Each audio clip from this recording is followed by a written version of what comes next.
राधा माधव कुंज बिहारी।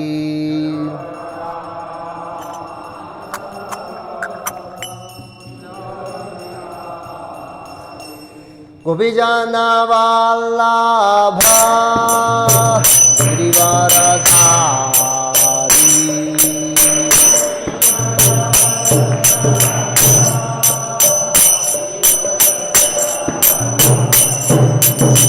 गोपीजन वल्लभ गिरिवरधारी।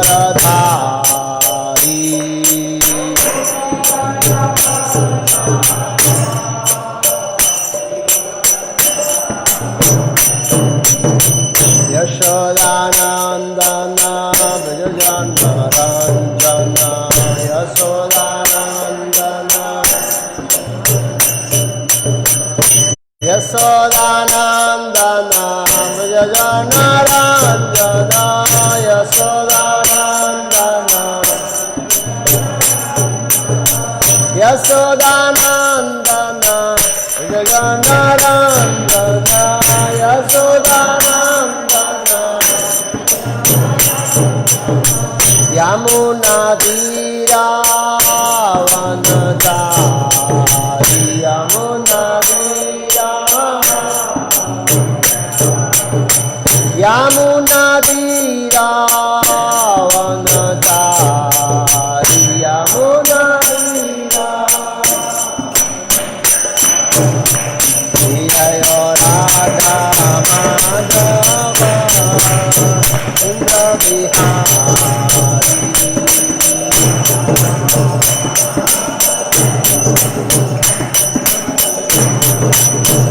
जय राधा माधव कुंज बिहारी।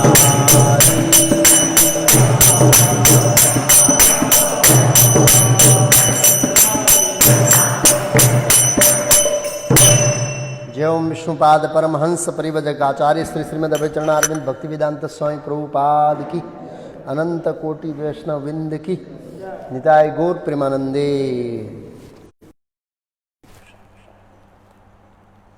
ओम नमो भगवते वासुदेवाय। ओम नमो भगवते वासुदेवाय।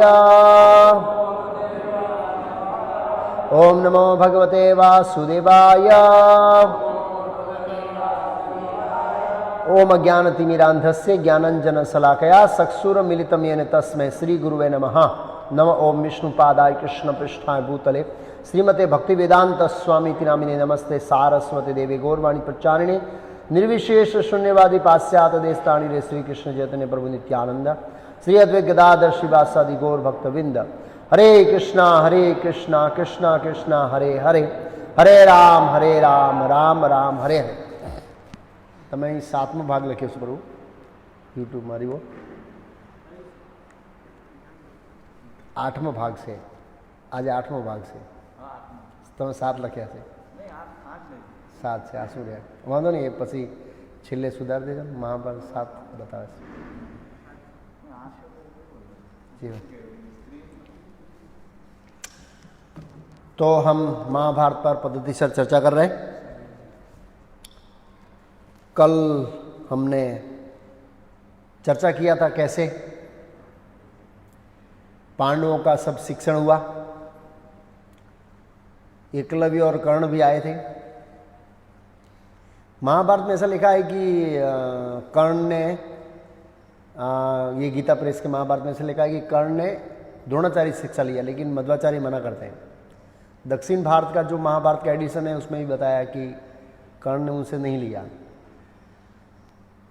उन्होंने किसी से ब्राह्मण से लिया थोड़ा और फिर सीधा परशुराम से। वो ब्राह्मण बनकर गए, धोखा दिया परशुराम को। वो कथा आएगी आगे आगे ऐसे। मध्वाचार्य ने मना किया है कि उन्होंने मना किया था ऐसे।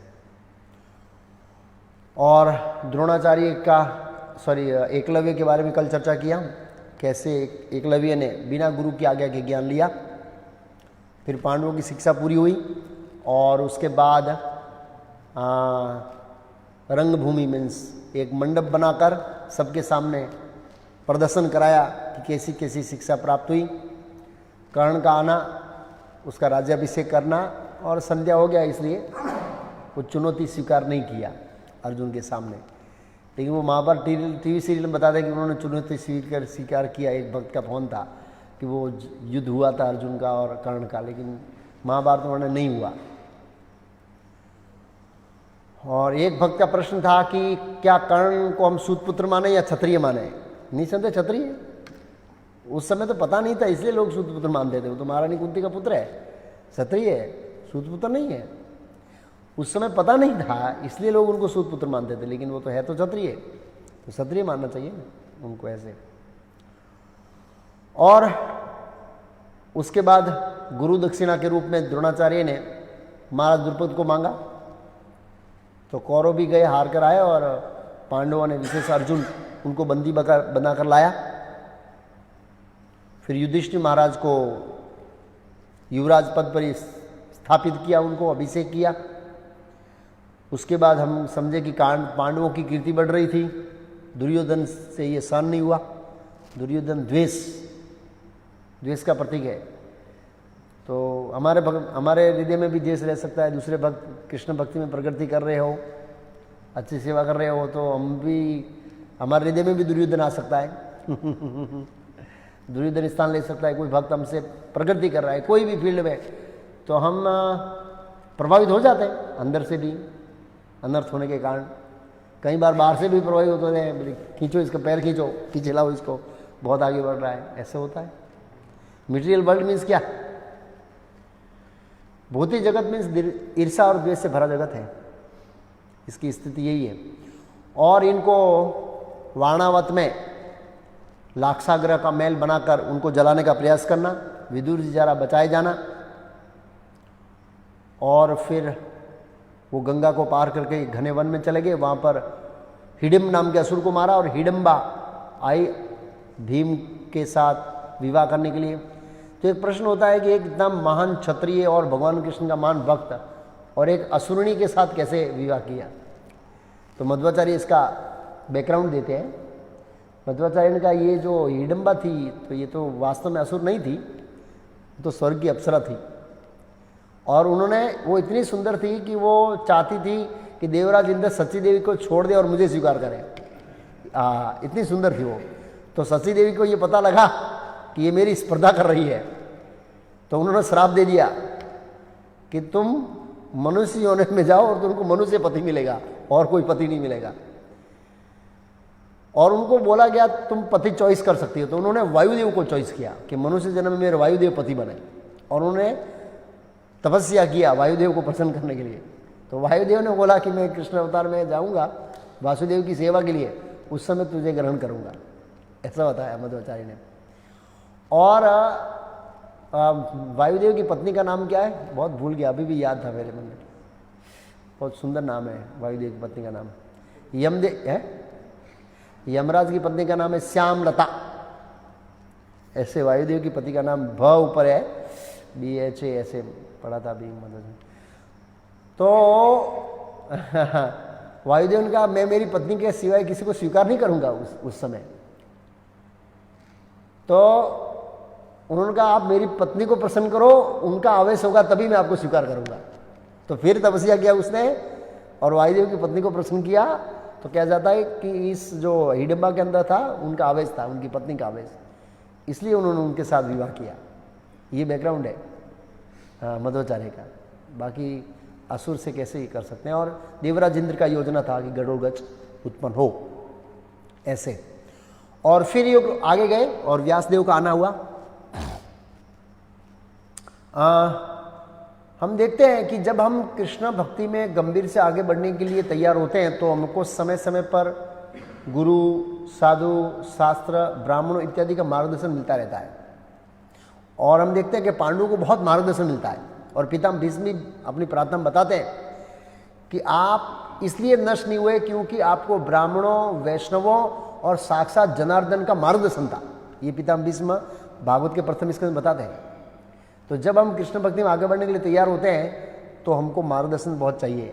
तो वो मार्गदर्शन अगर हमारी सीरियस जिज्ञासा है तो मिलता रहेगा। तो व्यासदेव तुरंत आगे मार्गदर्शन देने के लिए अब क्या करना है। तो उन्होंने कहा एक चक्री नगरी में इस ब्राह्मणों के आप को रुको और समय पर मैं आऊँगा, नेक्स्ट काल की योजना के अनुसार मैं फिर आऊँगा। व्यासदेव क्या बोलते हैं, काल की योजना मतलब कृष्ण की योजना, मतलब नेक्स्ट स्टेप क्या है, कृष्ण की योजना के अनुसार आऊँगा और फिर आपको गाइड करूँगा। ऐसे पांडव थे पूर्ण रूप से भगवान कृष्ण की योजना के अनुसार चल रहे थे। कैसे पता कर सकते हैं कृष्ण की योजना के अनुसार चल सकते हैं, तो महाभारत वर्णन है कि जब कुरुक्षेत्र का युद्ध पूरा हो गया, अश्वमेध यज्ञ पूरा हो गया, उसके बाद भगवान कृष्ण चले गए।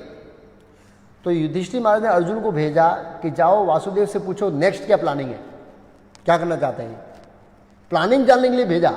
अब कुछ युद्ध कराना है, कुछ बाकी है, या फिर हम प्रयाण करें, क्या क्या चाहते हैं हम लोग से, इतना तो काम हो गया, युद्ध कर दिया, ये सब हो गया, अब क्या चाहते हैं।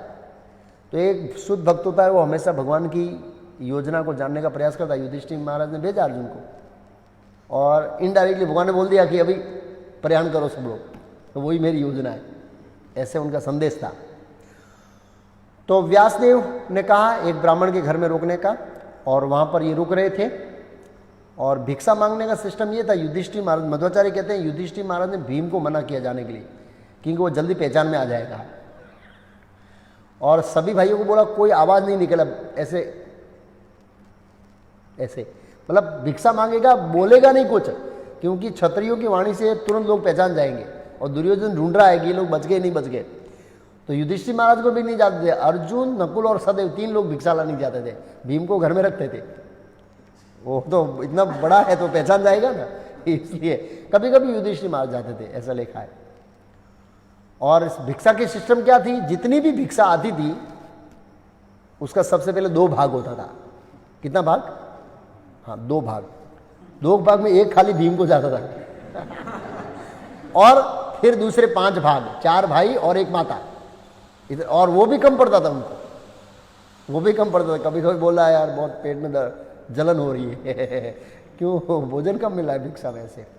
और युधिष्ठिर महाराज ने कहा है कि वैश्यों से ही कलेक्ट करना है भिक्षा, और किसी से कलेक्ट नहीं करना है, जो वैश्य होते हैं उनसे कलेक्ट करना है। तो ये उनका सब था। एक दिन जिस ब्राह्मण के घर में महारानी कुंती बैठी थी, एकदम रोने की आवाज़ आई, तो महारानी उस घर में गई और बाहर से सुन रही है कि अंदर क्या डिस्कस कर रहे हैं। तो ब्राह्मण के परिवार के अंदर सब डिस्कशन हो रहा था। वाइफ बोल रही है मैं जाऊंगी, बेटा बोला मैं जाऊंगा, पुत्री बोली मैं जाऊंगी, बाप बोला मैं जाऊंगा। तो ऐसे रो रहे थे, डिस्कस कर रहे थे, रो रहे थे, डिस्कस कर, बहुत लंबा डिस्कशन है। लेकिन वो डिस्कस करने के अंदर एक बहुत महत्वपूर्ण, ब्राह्मण की पत्नी ने बहुत महत्वपूर्ण बताया कि आप चले जाएंगे। वो पूरा हिस्ट्री बाद में बताया कि किस लिए रो रहे थे। तो वो इसलिए रो रहे थे कि एक बकासुर नाम का असुर था। 2 बकासुर है, एक महाभारत का बकासुर, एक कृष्ण लीला का बकासुर। बकासुर का नाम का असुर है वो, और इस राज्य का वो ध्यान रखता है कि कोई आक्रमण ना करे, और राजा बहुत निर्मल है। तो उसको खाने के लिए जीवन में एक ही बार नंबर आता है एक घर से, पूरे राज्य में तो बहुत लोग हैं, इसलिए जीवन में एक ही बार नंबर आता है। 20 बोरी अनाज पकाया हुआ, चावल पकाया हुआ 20 बोरी, 1 भैंस, और एक कुछ और था ऐसे, और एक मनुष्य, 2 भैंस और 20 बोरी चावल पकाया हुआ, इतना उसका कोटा था। तो उस घर का नंबर आया, तो बोला हमारे घर में से कौन जाएगा। वो वहां पर रो रहा था। पत्नी ने बोला कि मैं जाऊंगी तो वो अच्छा है, लेकिन आप जाएंगे तो क्या होगा। विधवा को सब लोग शोषण करना चाहते हैं। बहुत अच्छा बताया कि स्त्री का पति नहीं होता तो क्या दोष है। बहुत जबरदस्त डिस्कशन है, बहुत लंबा डिस्कशन है, फिलोसॉफिकल डिस्कशन है।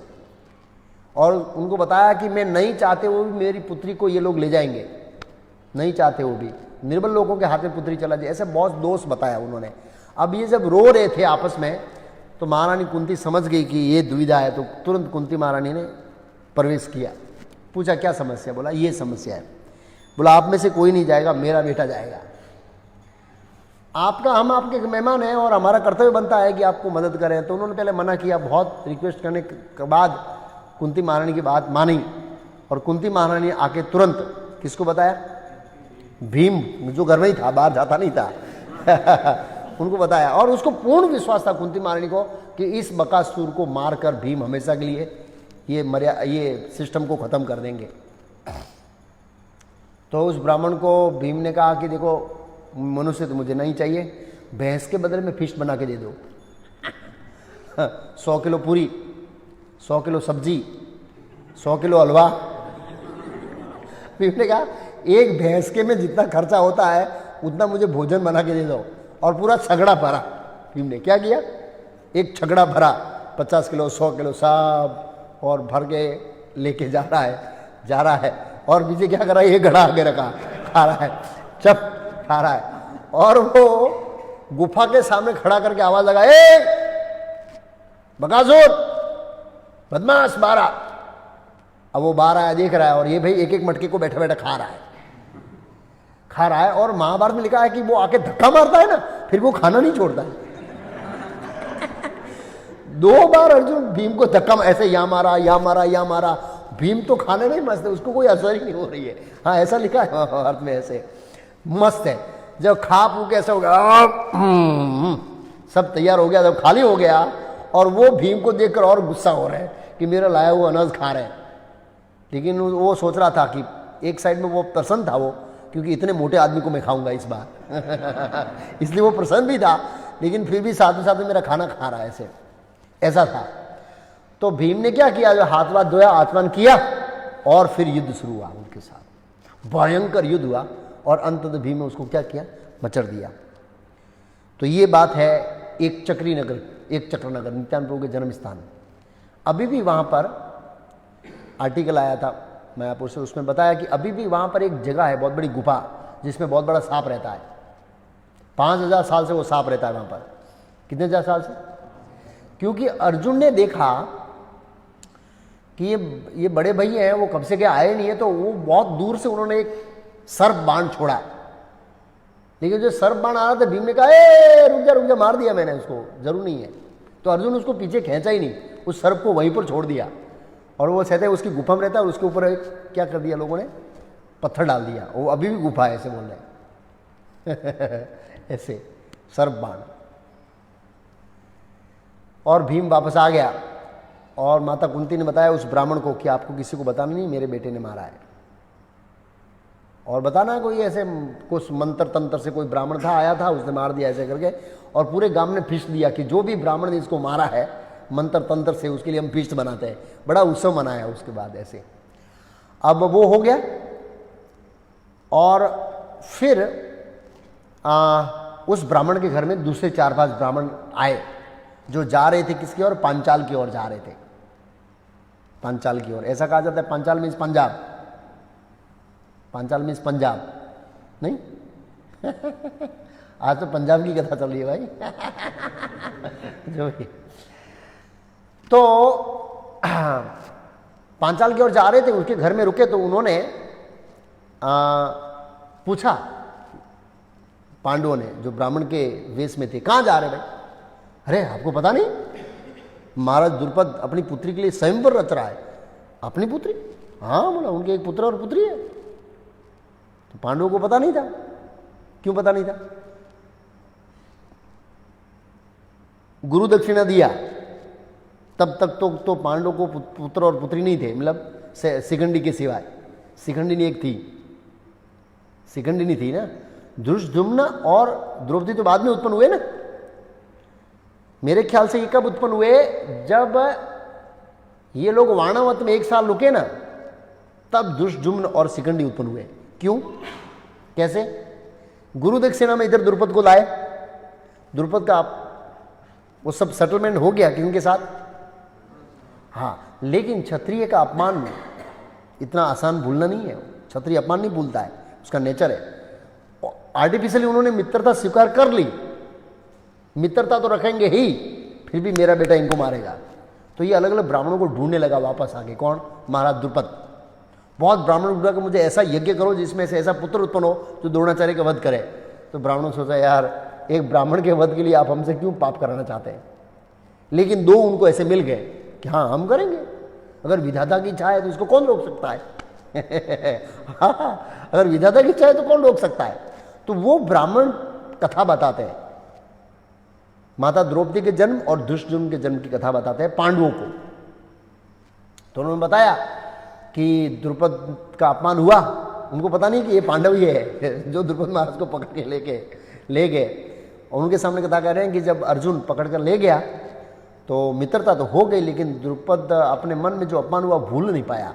इसके कारण उन्होंने यज्ञ करने का निश्चय किया, क्योंकि ब्रह्म बल के सामने छात्र बल कुछ नहीं है। छात्र बल में क्षत्रिय का बल बहुत डाउन है। ऐसा ही कुछ ब्रह्म बल प्राप्त करूंगा मैं, ऐसे पुत्र, दिव्य पुत्र उत्पन्न करूंगा अग्नि से, जो द्रोणाचार्य का वध करेगा ऐसे। तो उसके बाद वापस आए और ऐसे ढूंढने लगे तो याग और उपयाग नाम के 2 ब्राह्मण उसको मिल गए जो ऐसे काम करने वाले थे। याग और उपयाग नाम के, हाँ बोला हम करेंगे, विधाता की इच्छा है तो कौन रोक सकता है। चलो, सब व्यवस्था की गई सुंदर। और उन्होंने वो क्या बोलते हैं उसको,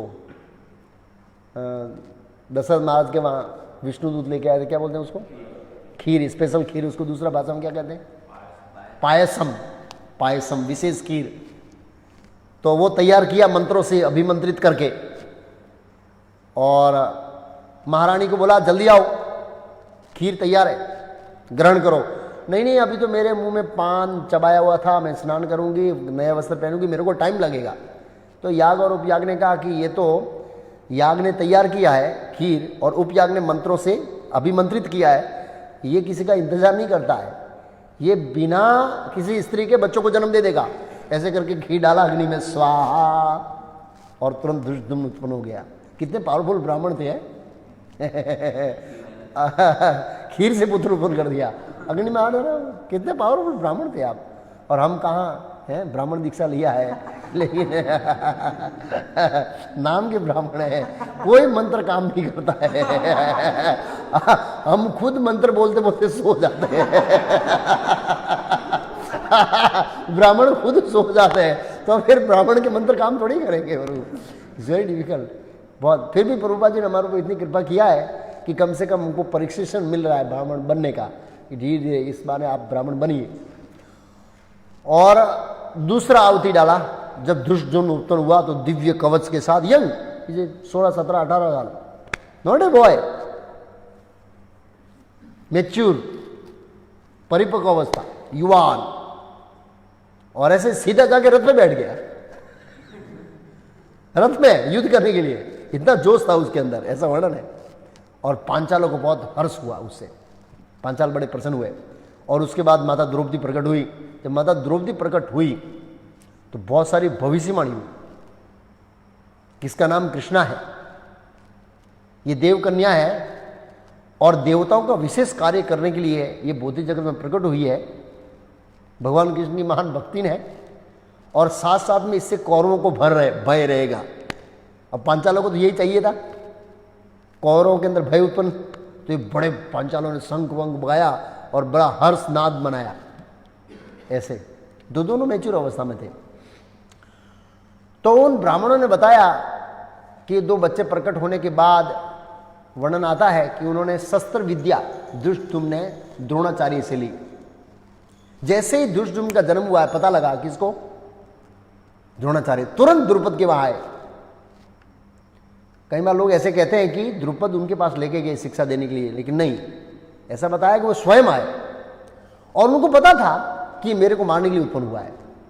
बिल्कुल मन के अंदर द्वेष भाव नहीं है। द्रुपद को दोबारा, द्रुपद, मैं धृष्टद्युम्न को सब विद्या सिखाऊंगा। तो सभी विद्याओं का ज्ञान जो अर्जुन को, अश्वत्थामा को दिया था, सेम ज्ञान घर में पर्सनल दिया धृष्टद्युम्न को। और द्रोणाचार्य ने सोचा मन में, विधाता के अटल नियम को कोई टाल नहीं सकता है, उनकी जो इच्छा है मैं अपना कर्तव्य कर्म करूंगा। ये निष्काम ब्राह्मण का उदाहरण है, सब कुछ जानते हुए भी निष्कामता से शिक्षा दिया, इस तरह धृष्टद्युम्न को ज्ञान दिया। और अब द्रौपदी के स्वयंवर की बारी आई तो द्रुपद महाराज ने सुना कि पांडव लोग लाक्षागृह में जलकर भस्म हो गए, तो बड़े निराश हुए, बड़ी दुखी हुए, शोक करने लगे कि मेरे जीवन का जो इच्छा था वो तो अधूरा रह गया। तो 2 जगह पर अलग अलग स्टेटमेंट है। कई जगह पर तो ब्राह्मणों ने कहा कि द्रुपद महाराज आप चिंता मत करिए, पांडव तो सामान्य व्यक्ति नहीं है, कहीं ना कहीं जीवित है, हमारा हृदय ऐसा कहता है। एक जगह द्रोणाचार्य, एक जगह ऐसा कहता है, द्रोणाचार्य ने कहा कि मैं पांडवों को जानता हूं, अग्नि पांडवों को जला नहीं सकती है। इसलिए द्रुपद, आप ये मन का जो शौक है वो त्याग करो। अगर तू चाहता है कि तेरी पुत्री का विवाह अर्जुन से हो तो ऐसी स्वयंवर की रचना करो कि किधर भी पूरे भारतवर्ष में हो, कहीं भी हो, अर्जुन यहाँ आ जाए। तो ऐसा लिखा है महाभारत में कि अर्जुन को ध्यान में रख कर वो स्वयंवर का योजना किया था, क्योंकि उस विशेष द्रुपद महाराज का इच्छा था कि मेरी पुत्री का विवाह अर्जुन से हो और किसी से नहीं, ये उनकी इच्छा थी। तो ऐसी कथा और ये स्वयंवर की रचना इस उद्देश्य से की गई, ऐसा वर्णन किया ब्राह्मणों ने। ब्राह्मणों ने कहा, हे माता कुंती, कुंती नहीं बोले लेकिन हे माता आप लोग भी चलिए वहां पर, बड़ा आनंद आएगा, बहुत दान मिलेगा, जबरदस्त दान मिलेगा। ऐसे करके ऐसा था वैदिक समय में, बहुत दान देते थे, शादियाँ विवाह ये बहुत दान देते थे। आजकल तो कौन दान देते हैं, सब कंगाल लोग हैं सब। हाँ, कौन दान देते? फटाका बजा के करोड़ों रुपया खर्चा करेंगे, बैंड बाजा में करोड़ों रुपया करेगा, एक ब्राह्मण को बेचारे को 1 रुपया नहीं देगा। पहले समय में ये मंगल उत्सव करते थे, बहुत ब्राह्मणों को दान देते थे। निसंदेह ब्राह्मण भी क्वालिफाइड नहीं रहे और इधर यजमान भी क्वालिफाइड नहीं रहे, दोनों तरफ से गड़बड़ है।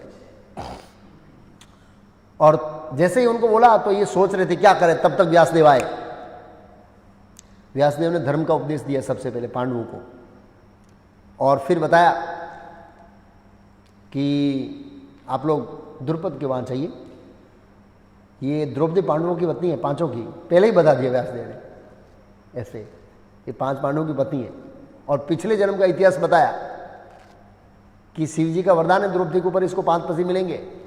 5 बार बोला था, पति चाहिए, पति चाहिए, पति चाहिए, पति चाहिए, ऐसा चाहिए, ऐसा चाहिए, ऐसा चाहिए। सीजन का तो तथास्तु, 5 पति मिलेंगे, ऐसा इतिहास बताया व्यासदेव ने स्वयं, और स्पष्ट बोल दिया तुम्हारे 5 की पत्नी वही है। उपदेश दीजिए, जाओ। और पांडव जाने लगे। रास्ते में संध्या का समय था और चित्ररथ नाम का गंधर्व, मेरे ख्याल से वो राजा है चित्ररथ, गंधर्व का राजा, वो पानी में स्नान कर रहा था। संध्या अंधारा हो गया था, अर्जुन मिसाइल लेके चल रहा था लेकिन देख नहीं पाते थे। तो चित्ररथ को पता लगा कि कोई मनुष्य आ रहे हैं और हम इस समय क्रीड़ा कर रहे हैं, यहाँ कौन आ रहा है। तो चैलेंज दिया, दूर से चैलेंज दिया, तो दोनों के साथ युद्ध हुआ। बहुत लंबी कथा है, भयंकर युद्ध हुआ। अंततः अर्जुन ने चित्ररथ को परास्त कर दिया अग्नेयास्त्र से। जब परास्त कर दिया और उसकी चित्ररथ की पत्नी का नाम था कुंभीनसी, उसने देखा कि अब मेरे पति के प्राण संकट में, तुरंत युधिष्ठिर महाराज के पास गई और बोला कि वैसे भी मेरे पति हार गए, उनको मारिए मत ऐसे। तो युधिष्ठिर महाराज का छोड़ दीजिए उनको। जब उनको प्राण दान मिला तो वो बहुत उपकारी हो गया। तो अर्जुन को कहा कि आपने मेरा प्राण छोड़ा है, बचाया है, इसलिए मैं 100 घोड़े आपको अर्पित करता हूँ, स्वर्ग गंधर्व लोक के घोड़े। उस घोड़ों की विशेषता क्या थी? सारथी के मन के अनुसार उसकी स्पीड, मन में 40 40, 20 20, 150 150। हाँ, लिखा है महाभारत में से। हाँ, दाएं बाएं गेयर लगाने जरूरी, खाली बैठ जाना है। तो आप बोलेंगे यार भगवान कृष्ण तो वो घोड़ा चलाया था, वही घोड़े थे, उसमें से टॉप घोड़े उसमें थे। 4 घोड़े, 4 घोड़े नहीं 5, 4 घोड़े। अब चित्र में देखना पड़ेगा, लेकिन 4 घोड़े थे मेरे ख्याल से। कई बार बाहर के लोग 5 बताते नहीं। हाँ, 5 नहीं, 4 घोड़े ना, 4 घोड़े समथिंग, जो भी है। तो दूसरा, वो घोड़े मंत्रों से प्रकट होंगे, मंत्रों से प्रकट होंगे। और इसका वर्णन महाभारत में है, विराटनगर युद्ध में, कैसे वो मंत्रों से प्रकट होते थे। अर्जुन का रथ और घोड़े दोनों मंत्रों से प्रकट होते थे। और ये घोड़े अर्जुन के अग्निदेव का जोड़ा थे, उसके ऊपर जुड़े थे। तीनों लोगों में कहीं जा सकते हैं। एक पॉलिसी, सारथी की गति के अनुसार दिशा बदल सकते हैं, स्पीड बदल सकते हैं, कलर बदल सकते हैं, पीला, लाल, व्हाइट। हाँ, ऐसा लिखा है, कलर बदल सकते हैं, 3 लोगों में कहीं भी जा सकते हैं। और मंत्रों से प्रकट होंगे। मंत्रों से ऐसा नहीं है कि आपको अभी शटडाउन है तो रोज कहाँ खिलाएंगे, मंत्र बोला तो गायब हो गए, जाओ। हमेशा हम बैलों को ऐसा नहीं कर सकते, इसलिए हासोड़ छोड़ के आए। हमको ऐसा लगा कि शटडाउन है, कहाँ से खिलाएंगे, मंत्र बोलो गायब हो जाएंगे। स्पेशल था ये। और महाभारत वर्णन से कि मंत्रों से प्रकट अप्रकट होते। जब विराटनगर में युद्ध के सारथी बना था उत्तर और अर्जुन पीछे बैठे थे। और जब अस्त्र शस्त्र उतारा तो अर्जुन ने कहा ये तेरा जो रथ है ना मेरे लिए खिलौना है। क्या है? खिलौना, खिलौना है।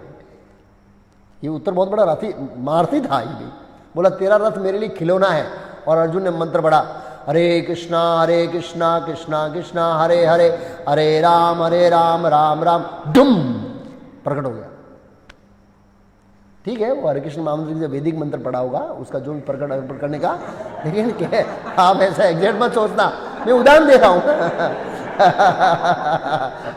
आप सोचेंगे हम भी पढ़ेंगे हरे कृष्ण डुम, अरे आया ही नहीं। रामलीला में ऐसा हो गया था। तो रामलीला में क्या हुआ, परशुराम ने वो विष्णु का धनुष से प्रकट करने के लिए मंत्र पढ़ रहे, आंख बंद करे, हरे कृष्ण हरे राम राम राम राम हरे, तो कोला आ ही नहीं रहा धनुष से। देखा तो प्रभु राम के हाथ में पहले से ही है। वो आ गया, जिनका धनुष है उनके हाथ में आ गया है। लिखा है रामायण में, वो कमेंट्री दिया है कि वो मंत्र बोल रहे थे, धनुष से आ नहीं रहा है। बोला है क्यों नहीं, देखा तो खोली तो राम के हाथ में ऑलरेडी है वो धनुष से। समझ गए तो विष्णु है। उसके बाद ऐसे तो वो घोड़े दिए। तो अर्जुन ने कहा कि मित्रता के लिए दोनों साइड से होना चाहिए एक्सचेंज, ददाती पणी गिनाती। तो बोला आप मेरे कुछ चलो ठीक है, जिससे मैं पराजित हुआ वो अग्नेयास्त्र है, वो आप मुझे सिखा दीजिए। तो अर्जुन ने अग्नेयास्त्र का ज्ञान चित्ररथ गंधर्व को दिया और 100 घोड़े लिए और फिर आगे चले। और उन्होंने बताया क्या नाम है चित्ररथ ने कि मैंने आपको इसलिए आक्रमण किया क्योंकि ज़्यादातर क्षत्रिय हैं वो बिना ब्राह्मण के और कुलगुरु के बिना नहीं चलते। ज़्यादातर ऐसे जब यात्रा इत्यादि में जाते हैं, बाहर जाते हैं तो कुलगुरु साथ में रखते हैं। मेरा सुझाव है कि आप कुलगुरु स्वीकार कीजिए। आगे जाइए, एक तीर्थ का नाम बताया, वहाँ धौम्य मुनि रहते हैं, उनको आप कुलगुरु के रूप में स्वीकार कीजिए। तब वो कुलगुरु के रूप में स्वीकार किए। और ये जो घोड़े थे उसमें से टॉप क्लास के घोड़े अर्जुन के अग्निदेव के द्वारा दिया रथ था, उसके अंदर वो जुड़े थे और मंत्रों से प्रकट अप्रकट होते थे। और भगवान अपने भक्त को ऐसे ही, हम बोलते भगवान तो चाबुक मारते थे, भगवान ऐसे बैठे नहीं थे, ए इधर मुड़ जा, ए इधर मुड़ जा, ए स्पीड, ए ऊपर, ए नीचे, ऐसे नहीं। तो भगवान ये हो सकता था, फिर भी भगवान प्रैक्टिकल कर रहे थे। तो हम बोलते हैं ना कि भगवान तो भावना के भूखे हैं, भावग्राही जनार्दन। लेकिन जनार्दन खुद बोल रहे हैं कि भाई भावग्राही, मैं खाली सोचूंगा तो रथ चल सकता है, लेकिन फिर भी मैं कर रहा हूं। तो आप ही मेरे लिए खाली भावग्राही मत बनिए, प्रैक्टिकल कुछ कीजिए, प्रैक्टिकल कुछ कीजिए। लोग बोले ना भावग्राही, भाव के भूखे हैं, मन में भाव कर दिया, भगवान को 1000 प्लेट लग गई भोग। लेकिन नहीं, प्रैक्टिकल लगाना चाहिए। ऐसे बताने के लिए भगवान ने स्वयं ऐसे ढूंढा। और धौम्य मुनि को अगर स्वीकार किया, उन्होंने कुलगुरु बनाया। इसलिए जब पांडव वनवास में थे तो धौम्य मुनि उसको गाइड करते थे, ऐसे बताया। फिर ये लोग पांचाल चले गए। पांचाल में पहुंचे और रास्ते में बहुत बड़ा ब्राह्मणों का ग्रुप मिला। तो ग्रुप मिला, उस ग्रुप में ये लोग जुड़ गए। और माता कुंती को बोला, माता हमको लग रहा है कि ये 5 बेटों में से किसी के गले में द्रौपदी का हार आने वाला है। पता नहीं हमको ऐसा क्यों लग रहा है, ये तुम्हारे 5 बेटों में से किसी के गले में द्रौपदी का हार आने वाला है, ऐसा हमको लग रहा है।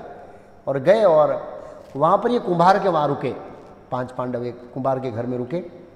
फिर व्यासदेव आए वहाँ पर, आगे का गाइडलाइन किया क्या करना है। आप देखिए, बहुत अच्छा कनेक्शन है व्यासदेव और पांडव के साथ, संबंध बहुत अच्छा बताया है महाभारत के अंदर। फिर स्वयंवर का वर्णन किया है, आहा जबरदस्त स्वयंवर का सभा का वर्णन है, जोरदार ऐसे राउंड में बनाया था। और शर्त क्या थी, मध्वाचार्य ने बताया कि एक पानी का सेंटर के अंदर पानी का वो था, तालाब छोटा बनाया, तालाब में ऐसे कुंडा, ऊपर मछली ऐसे घूम रही है, स्टेबल नहीं है, यंत्र था उसमें लिखा, यंत्र में घूम रही है, पानी में देखना है और घूमती हुई मछली के आंख में बाण छोड़ना है। और ये पूरी व्यवस्था मात्र और मात्र अर्जुन को लक्ष्य करके बनाई थी, अर्जुन को लक्ष्य करके। सब राजा महाराजा आगे, तो धृष्टद्युम्न ने अनाउंसमेंट किया कि क्या प्रोग्राम है, क्या शेड्यूल है, कब प्रसाद होगा। प्रसाद का तो बोलना पड़ेगा, कोई फेस्टिवल बिना प्रसाद का नहीं होता है। प्रसाद का अनाउंसमेंट करने से राहत मिलती है, हाँ यार प्रसाद तो है और इतने बजे है, जो भी है। और राजाओं का परिचय दिया, भगवान कृष्ण का भी परिचय दिया। तो मध्वाचार्य ने पहले ही बोल दी, लिखा है कमेंट्री में, जब भगवान कृष्ण यदुओं के साथ निकले द्वारका से, तो पहले तो भगवान कृष्ण वहाँ गए थे, कहाँ, जैसे ही लाक्षागृह में पांडवों को जलने का समाचार आया तो लोग सदाचार की दृष्टिकोण से भगवान जानते थे कि पांडव मरे नहीं है, फिर भी गए और सबके साथ उन्होंने शोक व्यक्त किया।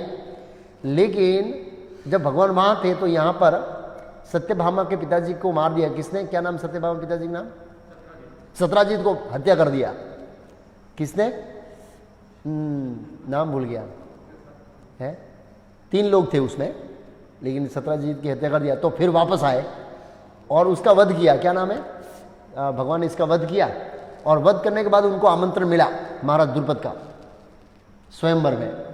तो वहाँ पर बलराम जी और कृष्ण बलराम और सभी यदु के महान बड़े बड़े रथी कृतवर्मा ये वो सब आए थे। भगवान ने पहले किया, देखो भाई हम लोग तो गेस्ट होके जा रहे हैं, ये हमारे मित्र है और देखने जा रहे हैं, भाग नहीं लेना है किसी को, भाग नहीं लेना, क्योंकि पता था कि हम जाएंगे तो फिर अर्जुन कुंवारा रह जाएगा। भगवान के सब तो पार्षद थे, वो तो उनको तो कोई टक्कर मार ही नहीं सकता है। इसलिए तो लिखा है उसमें कि जब भगवान यहाँ से जा रहे थे, देखा इतने मेरे पार्षद हैं, शक्तिशाली है, अगर ये पृथ्वी पर हावी हो गए तो फिर मेरे तो अवतार लेने का उद्देश्य नहीं रहा, इसलिए तो बोला मेरे जाने से पहले इनको भेज देता हूँ। इसलिए वो युद्ध कराया याद वो अंदर। तो भगवान ने कहा हम लोग देखने जा रहे हैं, द्रुपद महाराज हमारे मित्र हैं और हमको आमंत्रण आया है, भाग नहीं लेना है। लेकिन वो परिचय कराते सबका, सल्ले मामा ये बड़े बड़े लोगों का परिचय कराया। ये आया था वासुदेव पौंड्रक आया था। हाँ वो भी आया था। हाँ, और उसमें लिखा द्रौपदी इतनी सुंदर थी कि तीनों लोगों के सभी वर्गों के पुरुषों को पराजित कर सकती थी, सभी को पीछे छोड़ देती थी स्त्रियों को, इतनी सुंदर थी द्रौपदी ऐसे। और उसको प्राप्त करने के लिए, और कई बार क्या है लोग क्षत्रिय में ऐसा है कि कई बार अपने गौरव अपना सम्मान कीर्ति प्राप्त करने के लिए लोग विवाह करते थे। ऐसा नहीं कि इंद्रिय भोग के दृष्टिकोण से, कीर्ति एक नाम कमाने के लिए मैंने भी धनुष से बाण मारा, द्रौपदी से विवाह किया, ऐसा। राजाओं का परिचय दिया दुष्टुम्न ने, और उसमें लिखा देवता देखने आए लिए, देवता भी देखने के लिए आए थे। सभी देवता गंधर्व किन्नर ये सब पुष्प साथ में लेके आए थे, जब भर के रखा था कि जैसे होगा ऊपर से गिराएंगे। स्वर्गलोक से पुष्प लेके आया लिखा है। और आए बारी बारी सभी राजा आए, सभी राजा आए गए और अंत कर्ण आया। अब मध्वाचार्य ने कर्ण के बारे में अलग अलग स्टेटमेंट दिया है। मध्वाचार्य ने कहा है कि दक्षिण भारत का जो वर्जन है उसमें बताया है कि कर्ण धनुष उठा नहीं पाया। उत्तर भारत का जो महाभारत जो प्रचलित है गीता प्रेस वाला, मतलब कहने का मतलब ये उसमें बताया था कर्ण आया था लेकिन द्रौपदी ने मना कर दिया। लेकिन उत्तर भारत के महाभारत में एक श्लोक मध्वाचार्य ने कोट किया कि जब कर्ण निष्फल हो गया तब अर्जुन ब्राह्मण के वेश में गया और दुष्टदुम्न से पूछा क्या इस स्पर्धा में ब्राह्मण भाग ले सकते हैं? तो दुष्टदुम्न ने कहा हाँ, कोई भी ब्राह्मण क्षत्रिय वैश्य शूद्र भाग ले सकते हैं, ऐसा शब्द का प्रयोग किया। अब दो अलग अलग स्टेटमेंट है। मध्वाचार्य का अपना एक्सपीरियंस और उनका मनोभाव ऐसा कहना है कि कर्ण को सूत पूत करके रिजेक्ट किया, उससे ज्यादा ये ऑथेंटिक लगता है कि वो असमर्थ था उस पर प्रत्यंचा चढ़ाने, ऐसा स्टेटमेंट।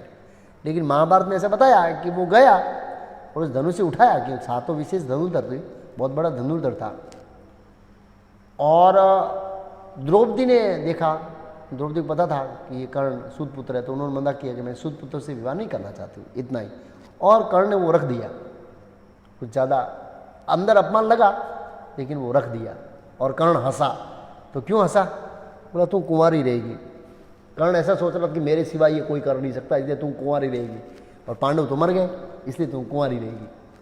फिर अर्जुन गया और अर्जुन ने लक्ष्य को विंध दिया, लक्ष्य को विंध दिया और माता द्रौपदी को लेकर जा रहे थे। ये लोग बाहर निकल रहे थे कि सभी क्षत्रियों ने एकजुट होकर एक मीटिंग किया कि ऐसा लग रहा है द्रुपद महाराज ने हमारा इज्जत का कचरा करने के लिए और हमारा नाक कटवाने के लिए हम सबको यहाँ बुलाया। अगर एक ब्राह्मण को ही अपनी कन्या देना था तो स्वयंवर की क्या जरूरत? ब्राह्मण के अंदर स्वयंवर की जरूरत नहीं होती है, ब्राह्मण तो क्षत्रियों के लिए होता है। मतलब हम ब्राह्मण को मारेंगे तो पाप लगेगा, इसको नहीं मारेंगे, ये द्रुपद को मारते हैं। तो सब लोगों ने द्रुपद के ऊपर आक्रमण शुरू किया, वहां पर सब लोगों ने। अब आक्रमण शुरू किया तो प्रधान कर्ण था, ऐसा लिखा है। कर्ण प्रधान थे और शल्य मामा, ये दो लोग थे। क्षत्रिय अपना इज्जत का सम्मान रखता है ना, बोला हमारी इज्जत बचाने के लिए पहले दोनों इसको मार देते हैं, द्रुपद महाराज को। तो अर्जुन सामने आके खड़ा हो गया और भीम ने क्या किया, जो पेड़ वेड़ था, खंबा उम्बा था, उठा के पटक के शुरू कर दिया मारना। अब जब भीम को मारते हुए देख रहे तो भगवान कृष्ण ने बलराम जी को कहा, बलराम जी तेरे को नहीं लगता ये भीम है? बोला ऐसी मारपीट तो भीम के सिवाय इस दिशा पे कोई करता नहीं है। और सीधा कोई भी उठाया हाथ में दे मारो, बस ऐसे। अस्त्र तो था नहीं उसके बाद, अर्जुन के पास धनुष था। अर्जुन कर्ण से लड़ रहा था और कर्ण को पराजित कर दिया। तो कर्ण ने कहा, भैया या तो आप ब्राह्मण के वेश में शिव जी हैं, या तो फिर देवराज इंद्र है, तीसरा मेरे साथ लड़ने का सामर्थ्य अर्जुन रखता है। ठीक है, आप में ब्राह्मण है, आप ब्रह्म तेज से अभिभूत है, मैं आपके साथ युद्ध नहीं करूंगा, आप जाइए। ऐसे करके वो चला गया, ऐसा लिखा है। और शल्य मामा को परास्त कर दिया भीम ने और सब राजाओं को रोक दिया। और भगवान कृष्ण ने बलराम जी के मुझे ऐसा लग रहा है, तो इसका मतलब ये अर्जुन है। बोला हाँ, तेरे को क्या लगता है और कोई कर सकता है ऐसा कार्य? बोला हाँ, नहीं कर सकता है। अरे रुको युद्ध।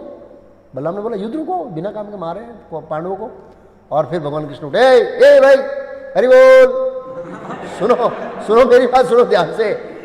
देखो भाई, सर्प के अनुसार ब्राह्मण है, क्षत्रिय है, जो भी है, उन्होंने हमका अपना पराक्रम किया और जो शुल्क था वो शुल्क का दान दिया, वो शर्त पूरी किया। अब आप ऐसे युद्ध नहीं कर सकते, ये शिष्टाचार के विरुद्ध है। जाइए फीस खाइए, जाओ। प्रसाद शुरू हो गया है।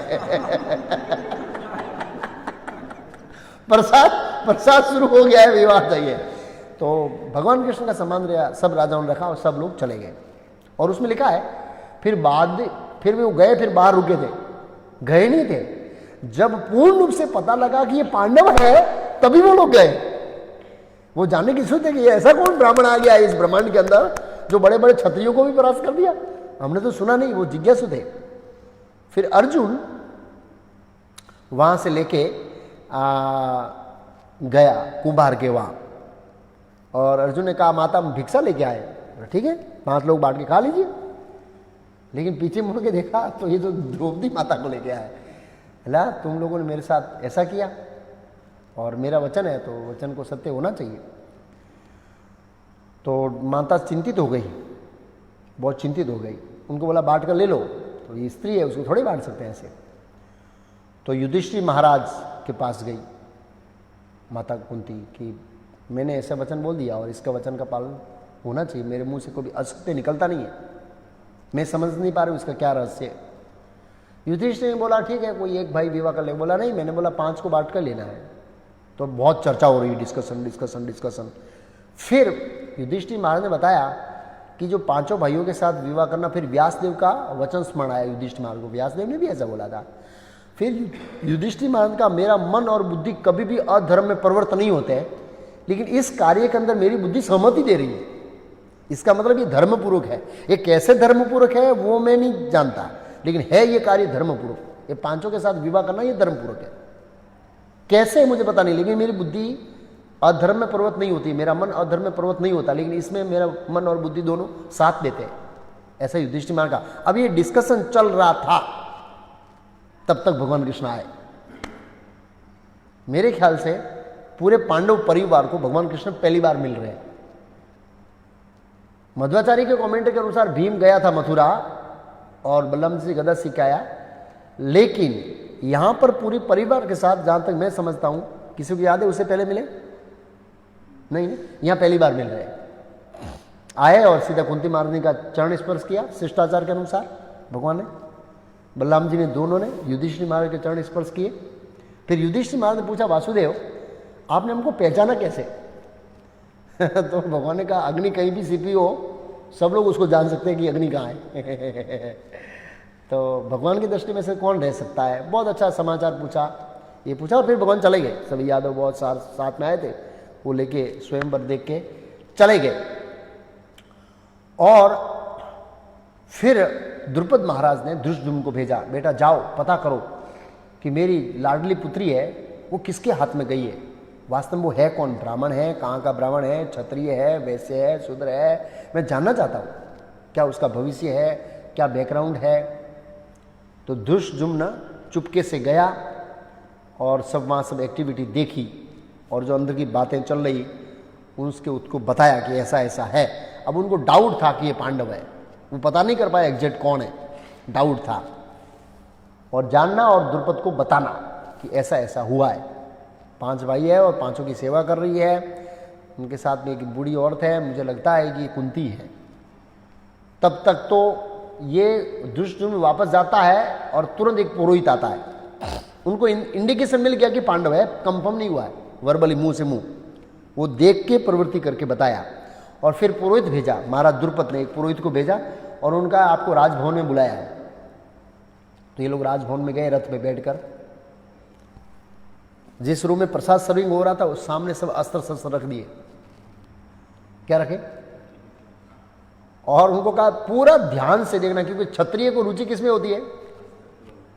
हम कहीं जाएंगे, कोई एग्जीबिशन होगा जहां पर अलग अलग प्रभुपाद जी की बुकें होगी, वहीं हमारा नजर पड़ेगी। कौन सी प्रभुपाद जी नई बुक आई, कौन सी पढ़ी नहीं। भक्त लोग क्या ढूंढेंगे? जो भक्ति के संबंधित होता है उसको ढूंढेंगे ना, और तुरंत देखने जाएंगे, हमारा मन उसमें होगा, क्या पड़ा उसमें, क्या पड़ा उसमें। ये लोग प्रसाद ले रहे थे और उनको मंत्री तो बहुत निपुण थे उसमें, वो उनके आंखों का निरीक्षण करे। जैसे प्रसाद लिया, हाथ धोया और भीम ने गदा उठाई, ऐसे खड़ा हो गया। अर्जुन ने धनुषी लिया और ऐसे ऐसे कर रहा है, तो ये समझ के पूरा पांडव है, पूरा क्लियर हो गया। जब उनके सील और स्वभाव की परीक्षा हो गई तो द्रुपद महाराज ने युधिष्ठिर महाराज को अपने कक्ष में, मतलब जहां बैठक थी वहां बुलाया और स्पष्ट बात किया, पूछा कि आप कैसे बच गए लाक्षागृह से। उनको क्लियर हो गया पांडव है ऐसे, कैसे बच गया। उसके बाद उन्होंने कहा ठीक है, अब थोड़ा मुहूर्त आने वाला है, आप लोग 5 भाइयों में से निश्चित कर लीजिए कि कौन द्रौपदी से विवाह करेगा। 5 में से नहीं, 5 ही करेंगे, हैं? या ये तो अधर्म है। तो फिर से वही रिपीट किया महाराज युधिष्ठिर ने, मेरा मन कभी अधर्म में प्रवृत्त नहीं होता है, मेरी बुद्धि अधर्म में प्रवृत्त नहीं होती है, और ये सहमति है ऐसे। तो बहुत बड़ा प्रश्न खड़ा हो गया, अभी क्या करेंगे ये सब। और द्रुपद महाराज के बारे में संशय आ गया, वो बहुत संशयग्रस्त हो गए।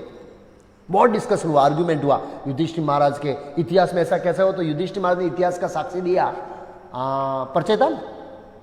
परचेताओं की एक पत्नी थी, एक केस ऑलरेडी। अब और भी चर्चा, अभी चर्चा चल रही है और समय हो गया है रेस्ट करने का रात का। बोला कल सुबह चर्चा करेंगे। अब कल सुबह चर्चा किया, दुष्युम्न, द्रुपद महाराज, पांडव सब बैठे और इसका डिस्कशन कर रहे हैं। और व्यासदेव का आना, व्यासदेव आए और व्यासदेव ने चर्चा को लीड किया। ओके द्रुपद महाराज, आपकी क्या कमेंट है, आपका क्या व्यू है इस विवाह के बारे में। दुष्युम्न को बोला आपका क्या व्यू है। युधिष्ठिर, भीम, अर्जुन तक का डिस्कस किया। नकुल सहदेव का मेरे को नहीं लगता है कि वो बोले, ये लोग डिस्कस किया। फिर व्यासदेव ने अपना मत दिया। इनका सब चर्चा करने के बाद उन्होंने अपना मत दिया और द्रुपद महाराज को बोला मैं एकांत में कुछ द्रौपदी के पिछले जीवन का कुछ रहस्य कहना चाहता हूं। ये शास्त्र सम्मति है, सब कुछ सही है। और ले गए अंदर, बताया कि ये 5 पांडव 5 इंद्र है और 5 जन्म में ये तुम्हारी पुत्री उनकी पत्नी रह चुकी है। और उन इंद्र का नाम बताया, पहला इंद्र, दूसरा इंद्र, तीसरा, चौथा और 5वां, ऐसा बताया उन्होंने। अब व्यासदेव मध्वाचार्य ऐसे कमेंट करते हैं कि ये 5 इंद्र कैसे हैं, मतलब 5 इंद्र का मतलब 5 इंद्रों का तेज कैसे है। एग्जैक्ट वो स्टोरी भूल गया, लेकिन देवराज इंद्र ने एक बार अधर्म किया था, इसलिए देवराज इंद्र के अंदर कौन कौन से गुण हैं? धर्म, बल और सौंदर्य। धर्म, बल और सौंदर्य, ये इंद्र के अंदर गुण रहते हैं। तो जब उन्होंने एक बार अधर्म किया तो अधर्म का तेज निकलकर धर्मराज के अंदर वापस चला गया। इंद्र का जो धर्म था वो किस में चला गया? धर्मराज में। जब उन्होंने सौंदर्य का दुरुपयोग किया, किसके साथ भोग करने के लिए? अहिल्या के साथ, तब वो सौंदर्य वापस अश्विनी कुमारों के पास चला गया। जब उन्होंने बल का दुरुपयोग करके किसी को मारा, तब वो बल वायुदेव में चला गया और वही तेज सभी पांडवों में आया। धर्मराज के अंदर जो इंद्र का तेज था, उसको युधिष्ठिर के अंदर वो तेज आया। इंद्र का जो बल का तेज था वायु का, वो ही तेज इंद्र का भीम में आया। और सौंदर्य का तेज था वो आया नकुल और सहदेव में। और इंद्र का स्वयं का तो तेज है ही अर्जुन। तो ऐसे ये लोग थे। अब मध्वाचार्य का ये कहना है कि Draupadi at a time, Draupadi के शरीर में एट ए टाइम पांच स्त्रियां थी एक ही शरीर में। वायु की पत्नी, उसका नाम भूल गया, बहुत सुंदर नाम बताया है, यमराज की पत्नी, स्वस्ति नहीं, वायु की पत्नी Bharati, yes Bharati, first class. कब से ढूंढा मुझको, BH के नाम, BH से शुरू होता है भारती। और श्यामलता, यमराज की पत्नी का नाम श्यामलता या श्यामाला, मेरे ख्याल से श्यामाला या श्यामलता नाम है।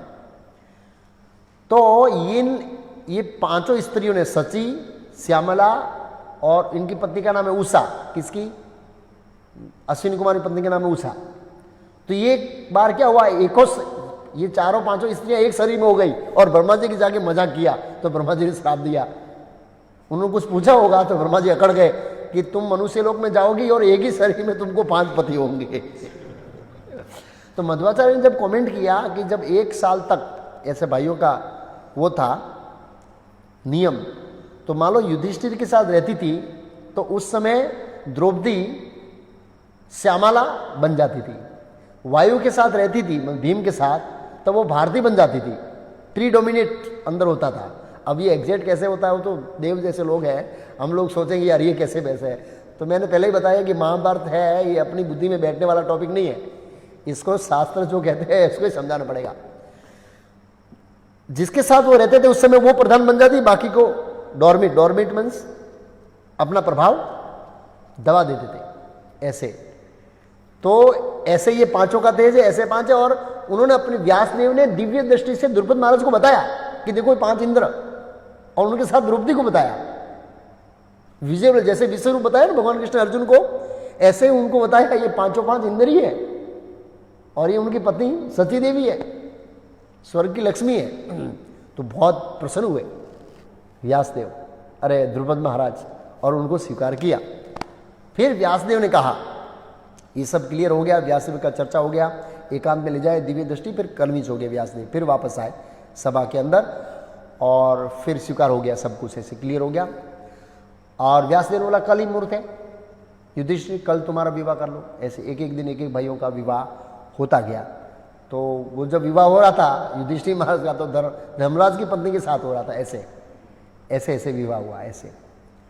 और जब लास्ट दिन में सभी का विवाह हो गया उसके बाद माता द्रौपदी कुंती के चरण स्पर्श करने गई। कुंती ने बहुत लंबा पति की सेवा कैसे करने का उसको बहुत अच्छा उपदेश दिया है, स्त्रियों के लिए बहुत सराहनीय है। और आशीर्वाद दिया, संतान, अच्छे संतान उत्पन्न हो, और आशीर्वाद दिया। और भगवान कृष्ण को पता लगा बाद में, पहले ही पता था लेकिन लौकिक दृष्टिकोण से तब खूब भेंट भेजा, घोड़े, हाथी, स्वर्ण की मुद्राएं, ये वो। और उसमें लिखा युधिष्ठिर महाराज ने कृष्ण की प्रसन्नता के लिए स्वीकार किया, ऐसा लिखा, कृष्ण को प्रसन्न करने के लिए स्वीकार किया युधिष्ठिर महाराज ने, वो उनका उद्देश्य था। अब ये हो गया, और जब ये ऑफिशियल विवाह हो गया तो बाहर सब मंडप, नगरी के बाद सब मंडप डाले हुए राजा थे, उस सबको पता लग गया कि ये तो पांडव है। तो बहुत सारे लोग चले गए, 90% चले गए। और इधर दुर्योधन गया, और दुर्योधन धृतराष्ट्र महाराज के सामने गया। सेम टाइम गए कौन, विदुर जी। विदुर जी ने कहा, विदुर जी ने पता लगा लिया कि तो पांडव है। विदुर जी ने कहा कौरव वंश की महिमा बढ़ रही है, महाराज धृतराष्ट्र की जय हो। कौरव वंश की महिमा बढ़ रही है, वो सोचे मेरे दुर्योधन ने स्वयंवर जीत लिया। अरे द्रौपदी के लिए ये तैयार करो, द्रौपदी के लिए वो तैयार करो, घोड़ा, हाथी, ये करो, श्रृंगार करो, वो करो, ऑर्डर दे दिया। विदुर जी ने धीरे से कहा महाराज अर्जुन ने जीता है। अब अंदर से तो डिले हो गए महाराज, लेकिन बाहर से हंसे, ओ भाग्य, ओ भाग्य।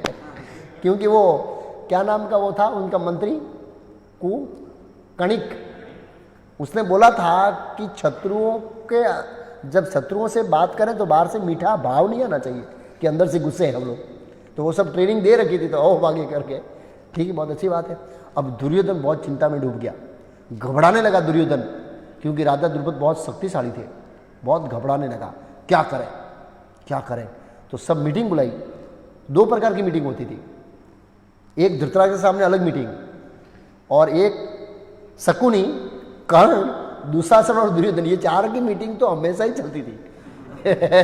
ये चार असुर है, इनकी मीटिंग हमेशा चलती थी, हमेशा चलती थी। तो अब ये लोग प्लान बनाएंगे क्या किया जाए। विदुर जी आगे बताएंगे धृतराष्ट्र को क्या किया जाए, वो आगे चर्चा होगी। हरे कृष्ण। बहुत लंबी स्टोरी में कितना शॉर्ट किया तो इतना टाइम हो जाए।